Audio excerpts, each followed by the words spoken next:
یہ بیسکلی جن کی زمین ہے وہ ایک کرائے پہ چڑھا دیتے ہیں. اگر وہ کرائے پہ چڑھاتے ہیں تو جس سے کرایہ لیتے ہیں وہ اس کے پاس بہت تھوڑا رہ جاتا ہے, تو وہ پھر انویسٹمنٹ نہیں کر سکتا, وہ زیادہ پروفٹ نہیں کما سکتا اس کے. تو باقی دنیا کے اندر لینڈ ریفارم ہو چکی ہے. لینڈ ریفارم کا مطلب یہ تھا کہ جو لوگ کاشت کرتے تھے ان کو زمین دے دی جائے, اور وہ کیونکہ ان کی اپنی زمین ہوتی تھی وہ محنت کرتے تھے, اور اگر 10 روپے کی کوئی چیز بناتے تھے تو 4 روپے کھاتے تھے, 6 روپے مارکیٹ میں لے آتے تھے, تو اس کے ساتھ پھر ترقی ہوتی تھی. اچھا. اب یہ ہوتا ہے کہ اگر 10 روپے کی چیز ہے تو 5 روپے تو زمیندار لے جاتا ہے, جو لنڈن میں فلیٹ لے کے بیٹھا ہوا ہے, یا دبئی میں فلیٹ لے کے بیٹھا ہوا ہے, یا گلبرگ میں, یا ڈی ایچ اے میں, اور اپنی زمین جو ہے وہ اس نے مظاہروں کو دی ہوئی ہے, ٹھیکے پہ دی ہوئی ہے. ٹھیکیدار اپنا 10% 15% رکھ کے جو رہ جاتا ہے وہ پھر آپ آگے وہ کر دیتا ہے. تو اس سے یہ جو انٹرمیڈیریز ہیں, درمیانے جو لوگ ہیں جو کام خود نہیں کرتے, صرف ٹرانسفر میکینزم کا حصہ ہے, وہ کھا پی جاتے ہیں. اچھا. تو عوام کے پاس کچھ نہیں آتا. تو یہ کہتا ہے کہ یہ سول ملٹری بیوروکریسی, جیسے دونوں بیوروکریسیز ہیں, ایک آرمڈ بیوروکریسی ہے, دوسری ان آرمڈ بیوروکریسی.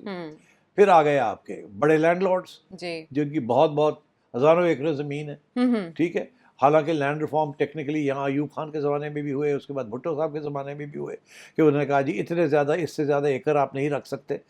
تو انہوں لوگوں نے کیا کیا کہ ایک عائشہ کے نام پہ کر دیا, ایک نجم سیٹھی کے نام پہ کر دیا, ایک کسی اور اپنے مظاہرے کے نام پہ کر دیا, کسی نوکر کے نام پہ کر دیا, اور 10,000 ایکڑ جو ہے اس کو بانٹ کے پرچیاں اپنے پاس رکھ لی, ملکیت اپنے پاس, بے نامی چور راستے نکال لیے, چور راستے, اور زمینیں ابھی بھی ان کے پاس ہیں. تو لینڈ ریفارم تو ہوئی نہیں پھر, اس کا مطلب ہے کیونکہ سب کو پتا چل گیا تھا یہ ہونے جا رہی ہے, تو انہوں نے پہلی پرچیاں بنا لی, پارٹیشن کر لی. اس کو انگریزی میں کہتے ہیں پیپر پارٹیشن, ٹھیک.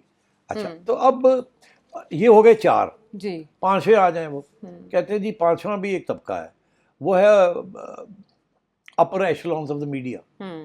پھر وہ کہتے ہیں اس کے اندر وہ بھی ہیں جو کہ ٹیکس نہیں دیتے, تجارت کرتے ہیں, ٹیکس نہیں دیتے.